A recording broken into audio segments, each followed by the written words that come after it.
So 24వ project గా ప్రారంభిస్తారు. అవునండి, 24వ ప్రాజెక్టు. ఈ ప్రాంతంలో రెండో ప్రాజెక్టు. ముఖ్యంగా మీకు ఈ FCDA పరిధిలో ఉన్నటువంటి ఈ ప్రాంతంలో ఇది DTCP లేఅవుట్. ఇటీవల జరిగినటువంటి గ్లోబల్ సమ్మిట్ లో మనకు 5,75,000 కోట్ల రూపాయల పెట్టుబడులు ఈ రాష్ట్రానికి లేదా ఇక్కడ ఫ్యూచర్ సిటీకి రావడం జరిగింది.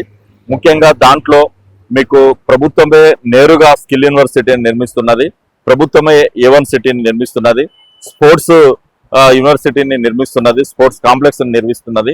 దీంట్లో ఉన్నటువంటి 20,000 ఫార్మా కోసం కేటాయించినటువంటి భూములలో 4 క్లస్టర్లుగా చేసి మీకు లైఫ్ సైన్సెస్ అంటే ఫార్మా కంపెనీలకు ఒక భాగాన్ని, ఎడ్యుకేషన్కి ఒక భాగాన్ని, తర్వాత హాస్పిటల్స్కి ఒక భాగాన్ని, తర్వాత ఐటీకి ఒక భాగాన్ని కేటాయించడం జరిగింది. ఇప్పటికే మరి ఫార్మాకి కేటాయించిన రంగంలో భారత్ బయోటెక్ మనకు వ్యాక్సిన్ అందించినటువంటి భారత్ బయోటెక్ పెట్టుబడులు పెడుతుంది.